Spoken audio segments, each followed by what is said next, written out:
ठाकुर जी मैया की बूढ़ी मैया जो थी उनके स्वप्न में गए और स्वप्न जाके बोले, मैया तुमने मेरी बड़ी सेवा करी, खूब सेवा करवाई, खूब 56 भोग अरोगे, खूब आनंद से प्रेम पायो, लेकिन अब आपके कछु दिना शेष रह गए। मैया को बता रहे हैं ठाकुर जी, मैया से कह रहे हैं कछु दिना में आप तो चली जाओगी वैकुंठ और फिर मैं अकेला रह जाऊंगा, फिर आपके दूर दूर के रिश्तेदार सब यहाँ पे आके लड़ेंगे झगड़ेंगे कि हम करेंगे सेवा, हम करेंगे सेवा। मैया वहां से अच्छा तो तू मुझे पहले ही कोई और को सौंप जा।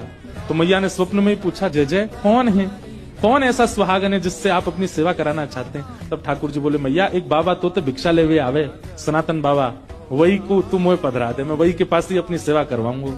मैया पहले तो बहुत रोई, बोले मेरी सेवा में कोई कमी है ठाकुर जी? बोले कमी नहीं है मैया, तू बस कछु दिना की मेहमान हो रहे। मैया को कष्ट भी दे दिया और चिंता भी दे दी। किसी को पहले ही बता दो कि भैया तुम्हारे कछु दिन ही शेष बच्चे, तो वैसे ही बेचारो टेंशन में आ जाए। ठाकुर जी केवल इतना ही कह देते कि उसको दे दो, ये क्यों बता दिया कि कछु दिना में ही जाने वाली है। मैया को पहले चिंता हुई, बाद में मैया ने विचार किया कि ठाकुर जी सही कह रहे हैं, अगर मैं किसी को नहीं देके जाऊंगी तो रिश्तेदारों की नजर तो गड़ी है, क्योंकि दर्शनार्थी आते हैं, चढ़ावा चढ़ता है, और उस चढ़ावे के लोभ में कहीं ठाकुर जी को कहीं गलत स्थान पर ना ले जाया जाए।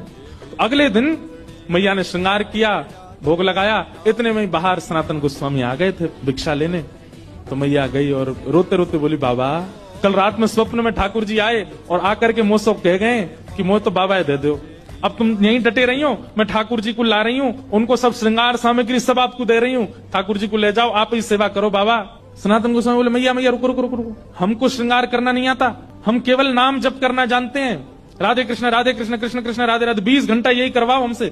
सनातन गोस्वामी बोले, दूसरी बात, सेवा तो सौभाग्य मेरे पास ठाकुर जी आएंगे, पर आपका इतना सुंदर भवन, इतनी बढ़िया व्यवस्था, मैं तो छोटी सी कुटिया में रहता हूँ और जमुना जी में बाढ़ आ जाती है तो मेरी कुटिया तो भय और जाती है, उसमें ठाकुर जी को कहां विराजमान करूंगा, मेरे यहाँ कोई महल नहीं है। और तीसरी बात मैया, मैं तो 20 घंटा आंख बंद करके ध्यान में रहता हूँ, आपके ठाकुर को तो सवेरे उठाना पड़े, बाल भोग लगाओ, फिर राज भोग लगाओ, फिर ब्यारू भोग लगाओ, फिर श्रम भोग लगाओ, 8 बार तो ये भोजन करते हैं, मैं किस करूंगा इनकी सेवा? अच्छा मुझे करने में दिक्कत नहीं, मैं तो देखो 4 घंटा ही नियम से बाहर रहता हूं, उसमें ही सेवा कर पाऊंगा, इनसे पूछ लो ये राजी है कि नहीं, व्यवस्थाएं ऐसी है मेरे यहाँ, रह पाएंगे कि नहीं?